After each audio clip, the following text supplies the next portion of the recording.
Welcome. In today's video, we're going to be adding the entire accessory drive, exhaust, and intake to the LS that I just installed in the Squarebody Overlander. So let's get into it. Well, you guys, as you can see, I just dropped the LS into the Squarebody, and it was kind of a pain in the butt. The brackets from Off-Road Design, I got them backwards on the block, so I was fighting it all day to try to figure out what was going on. But I finally got everything flipped around when I got it figured out, and the motor is in the truck and everything is tight. So now we are going to install the exhaust, the intake, the whole accessory drive, the valley pan cover, kind of everything that goes on the front of the motor to kind of dress it up. And then from there, we will start getting some other parts on and keep going with this build. All right, picking up this valley pan cover, get that put there, get the gasket off to the side. So now the plan, pop this guy off. I don't want this exposed for long at all. So in here originally would be your NOx sensors. I did relocation, NOx sensor relocation kit to the bottom side or the side of the block, just to kind of clean this up, make it look nice and pretty. Get that on there. And then I'm gonna start snugging down some of this hardware. As usual, the wind's starting to pick up when I'm trying to do delicate things with this motor. I don't think there's a torque spec with this, so I'm just gonna get everything snug. So I will get this installed. Then once this is installed, I'll show you guys the final product. Then the next step is put the intake on. Trailblazer SS intake, get that bad boy put on there. So it'll be throttle body, the sensors on the throttle body, and then I'm going to just take a sandwich bag in the meantime and put it over the face of the throttle body, probably a couple sandwich bags just to help really seal it up so I don't get any dust or moisture into the intake. So that is kind of the plan there. So I'll get these tight and good to go, and then we'll get that intake on. Boom. Trailblazer SS intake. The one I got came with injectors. Let me switch this mic around. Came with injectors and the fuel rail all built in. Got the gasket for it. Little Felpro gasket. Kind of need to double check it. I made sure it was wrapped up really well, so there shouldn't be any dust inside of it. But get the little gasket on there. Make sure it's all smushed in and good to go. All right, here is our throttle body directly from Holley. Get that off the foam, the little bag of hardware. Secure the throttle body in there. 92mm Sniper EFI throttle body. I got the cabled one because I could just get a cable and bracket kit that will perfectly fit on the gas pedal, and we should be able to reuse our gas pedal. So I got that, and I got a idle air control valve and a throttle position sensor too that we will secure onto the throttle body first before slapping it onto the intake.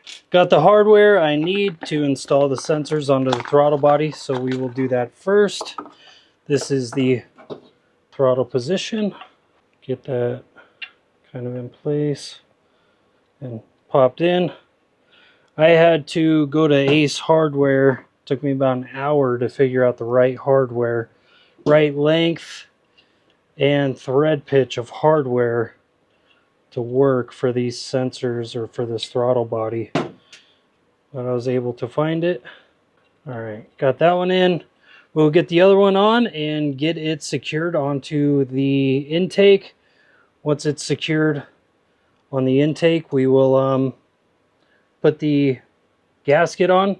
It does have two gaskets for the intake itself, so I will get those on. They just snap onto the bottom of the intake, so I'll snap them onto the bottom of the intake, and then from there we will get that in place. Okay, get this gasket on. Boom, perfect. All right. So yeah, get this sensor on, get these two sensors in, good to go. Get it secured onto there, and then I will get the... So I got the hardware to secure this, just four little hex head bolts from Ace Hardware. Getting the... What sensor is this? Throttle position sensor onto there now. The other one is nice and tight. Double check it. Do have the hardware and the Allen wrench right here. We're going to secure this right to it. Already got the gasket on there. So we will secure that right on. And then from there I do have the couple more Fel-Pro gaskets to put onto the bottom of the intake to snap on there. And from there we'll carry it on out, rip the tape off, and get it installed. All right, here we go. Every possible entry into the intake itself that I am holding in my left hand is sealed up. Just sandwich baggies with zip ties. Where the fuel rail comes in, it is a returnless fuel rail. I have a pretty sweet idea, I'm hoping, for the fuel system that you guys will see in a later video. Sat right down, no issues. I have, get rid of this tape. I have all of the hardware right here. Another goodie from ICT Billet. Intake bolt kit with spacers or washers. So the step now is to just snug up a few of these bolts. I'm just going to do the fronts and the backs and then follow along the sides. All right, getting the intake on. I still have the rear bolts to do. These two are just snug, but I need all the other bolts to get done, where I will do those. Next step from there is a water pump. So I will get all these snugged down. I don't know if there's a torque spec. I will put the torque spec on the screen right now if that is the case. If not, I will just snug these down so they make good contact. But yeah, let me get this on there. So then the intake is sealed up, and the valley cover is sealed up and good to go. And the next step, we will start tackling the water pump. Well, you guys, the next step is water pump. I do have water pump spacers. That's how the kit came from ICT Billet, where I bought everything.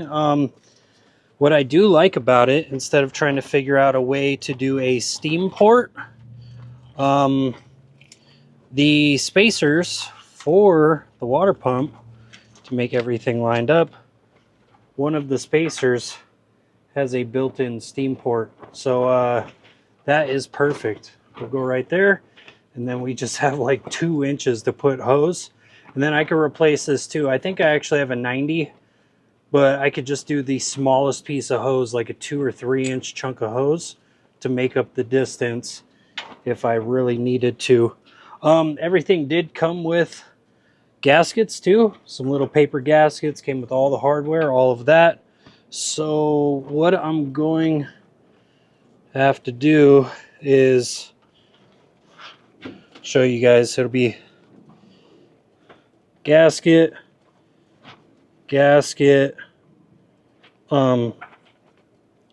spacer, and then I'm gonna have to stick some bolts in the through the holes.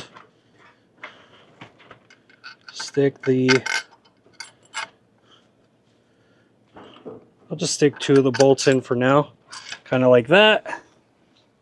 Get it lined up. Try to get it lined up. Oh, I'm missing a space or a gasket.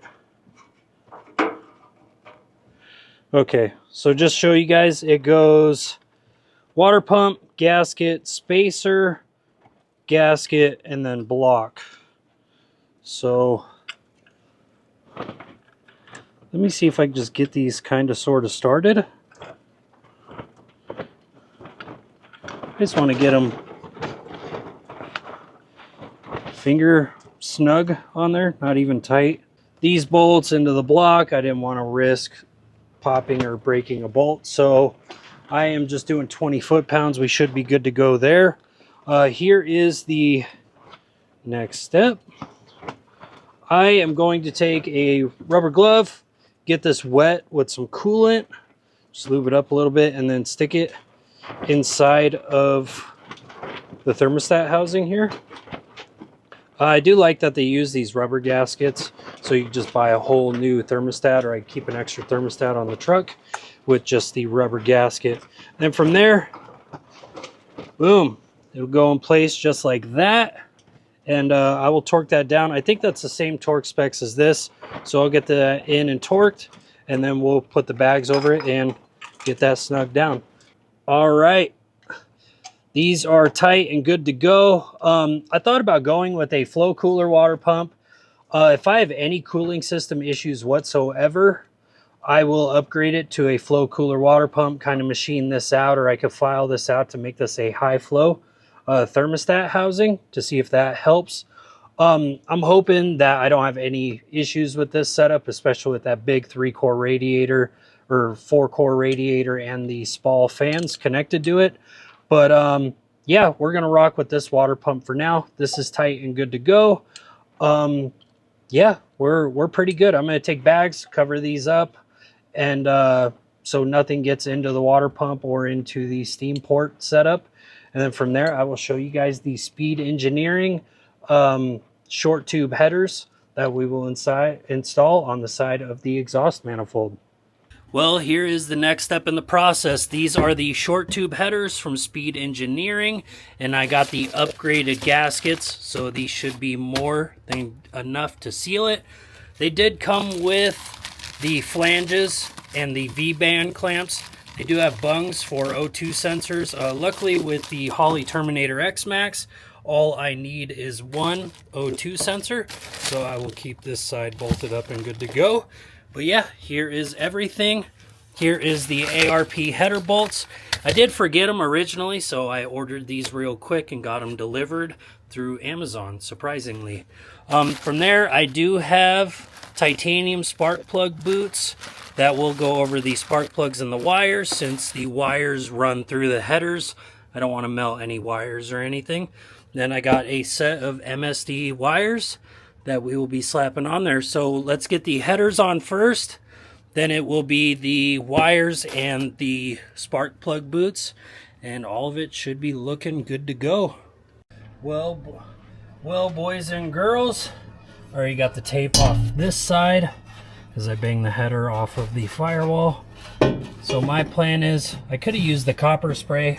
It's no big deal. It's all wide open in here, so I don't have to worry too bad about it getting all in the way and everything. So I'm just gonna get the bolts kind of started and in place.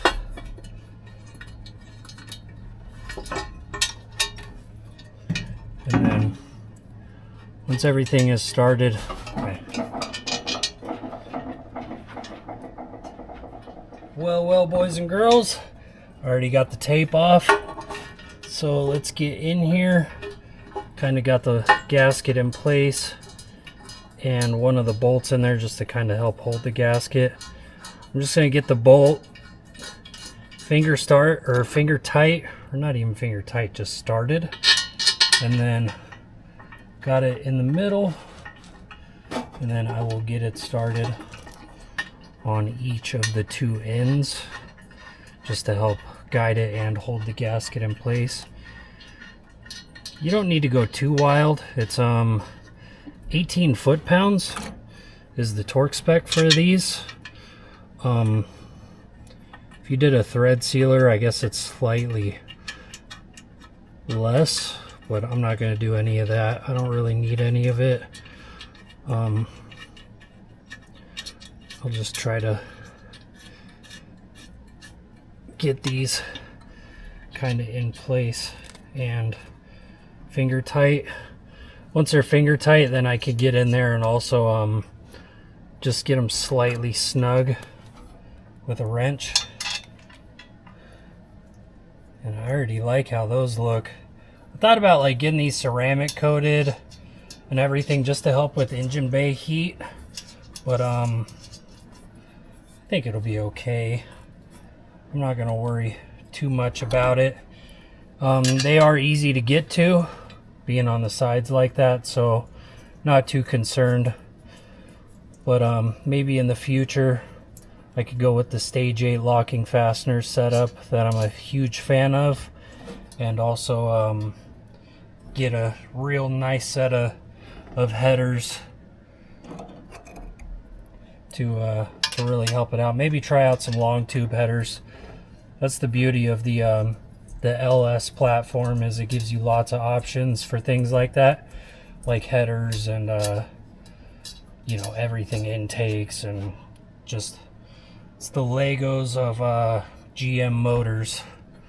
So all right, those are just finger tight, so I will get the extension, or I guess the short extension, and the torque wrench, 18 foot-pounds. I'll just do the ends first, and then I guess just move my way in and get them all snugged up, good to go, and torqued, and then we will get them on the other side. From there, I'm going to zip tie some bags over the ends just to help keep the dust down and everything, just like I did with the rest of the motor. But yeah, I'll get these torqued down, and then let's move on to the other side. All right, got the header on this side too, and that back bolt closest to the firewall is a absolute pain to get to. I'm hoping it's, you know, not something I got to change out a lot in the future, because that sucked to get to. But yeah, the headers are on. I'm liking how they're looking. Those are awesome. So the plan now, I'm going to put the spark plug boots on. I do see a little bit of a clearance issue between the firewall and the coil pack right there. Hopefully the boot doesn't hit there. I'm honestly thinking I might have to move this engine forward 3/4 of an inch on the brackets, but hopefully the bell housing clears. If the bell housing clears for the transmission, I can live with everything else, because, you know, I'm not going to be changing out exhaust manifold bolts on the side of the road or anything. So that will be an at-home project where I can get to it in the back. But yeah, let's get these spark plug boots on, or the spark plug wires and the spark plug boots on, just to get a better look on how this is going to be set up. There is the boots and wires. That is looking so good. I'm very happy with it. Looking good. A little bit of a clearance issue on the back of the firewall there, but everything came out great. And I'm loving how easy it is to access these headers, everything like that. So it will be easy to fix anything in the future, and easy to work on this motor. Now that that's done, next step is power steering pump and alternator up top. So let's bust open the boxes and check out the brackets and see how we're going to bolt these to the block. Alright, you guys, I got a little ahead of myself, and I got the bracket on the block for the alternator and the power steering pump, and that thing is looking good. Over here, I got the alternator lay down ready to go with the instructions and all the hardware, and then the power steering pump. So I got to get the power steering pump on first, and then I could put the pulley on it. So that's kind of the way I'm going to go. I'm going to get the alternator on first, because that'll be easiest, and then from there we will do the power steering pump with the pulley and the idler pulley, and this whole driver's side of the motor will be coming together. But I really like how that bracket is. That's looking nice and clean, and with it being aluminum, I don't have to worry about any corrosion or rust or anything, so it's going to look really good on the block. All right, so the first step is alternator. Kind of get it through the bracket and through there on the bottom. The alternator being up top, it'll be easy to run the wire to the battery. That'll go over here. Here is the 2 nuts that go along with it. Get those just lightly threaded on for now. Yeah, I'll just kind of get them finger tight Once I get these finger tight, then it will be the idler pulley. That'll go right here, I think. And then power steering down here below the alternator. All right, how this setup goes is it just goes the idler or the pulley itself, this aluminum piece, and then run the bolt through it, put it right on the face, and then it has the nut for the back that we will just get finger tight for now. And then from there, we will move on to the power steering pump on the bottom. All right, this one's going to be just slightly trickier because of the spacers and the bolts. So let me get the bolts all laid out first, and the spacers. So it goes power steering pump, maybe in from underneath. It'll go up to here, and there'll go the spacers and then the bolts that'll go in and hold it in place. So let me get this all lined up, and we'll get this all tightened down. Well, I got the alternator and the power steering pump and the idler pulley on. There is no adjustments for the alternator, so it just drops right in and tighten up the bolts. I do like it up top because I'm running the battery to the driver's side, so I could just do a real small power cable straight from the alternator to the battery, so that'll look really good. Second thing I did, put on the idler pulley, zero issues there, and then I put on the power steering pump. Went in with no problems. I had to put in the pump first and then the pulley. Do like all the holes inside the pulley so I can access these bolts. This one I got to access from the side behind it, but these two I can access straight through the pulley. But this side is all good to go, so we're going to bust everything open for the AC compressor and bracket and get that on the truck and finish up this video. Here is the AC bracket kit from ICT Billet. Comes with real clear instructions also, and everything, you know, the spacers and all the hardware you need. Comes with the tensioner also, and it did come with a Sandin 709 compressor. That should be more than enough with our vintage air kit to help keep the truck cool. So I'm going to try to figure out these directions, then we could get this bolted onto the head and the block and kind of button up this project. I had the wrong angle and too zoomed in to kind of explain and show how I assembled this, so I'll explain it to you now. First thing you do, take this bracket. You use the Allen head bolts with some smaller spacers that are provided, and you bolt it right to the head. Once you have that snug down, there is threaded portions inside of this rear bracket that you bolt the rest of these two. So you take these two bolts first with these spacers and you just get them finger tight into the rear bracket. Then from there, you do the tensioner with another spacer down here, just kind of finger tight into the bracket here. And then you take the ribbed idler pulley and you do the same thing. So it's kind of where we're at now. Got everything just finger tight, kind of snug. So now I'm going to get in there with a wrench, get all of this tight and good to go. And then from there we could drop in the compressor and bolt it all up. It does come with several different kinds of bolts and spacers and everything because of the directions depending on the compressor that you have. If you use a Four Seasons compressor, then it has the bolts, nuts, spacers, and then if you have the vintage air one like what I got, you just do the nuts and bolts to help hold it in place. So that's why there is so many extra bolts that come with it, just based off of your choice of compressor there. Then I got all the nuts and the washers and everything in there. So I will get all this snugged up, and then from there we will get this compressor dropped in and get the belt on and then call it a video. Well, double checking the picture on ICT Billet's website to what we got. It goes from the balancer over the power steering through the smooth idler pulley, over the alternator, under the water pump, over the ribbed idler pulley through the AC compressor and the tensioner, and back down to the harmonic balancer. So we got it all correct the first time. Pretty straightforward and easy. I will pick up a second one of these belts to have a spare in the vehicle at all times. But I'm loving this swap so far. This is going to give me about 4 to 5 times the horsepower that I had with that 6.2 diesel. So we should have zero issues with this thing on the trail and the highway to get us where we need and to explore. Just the newer technology itself, plus the parts availability of everything, will make it a lot easier and a lot more reliable, in my eyes at least, or in my opinion.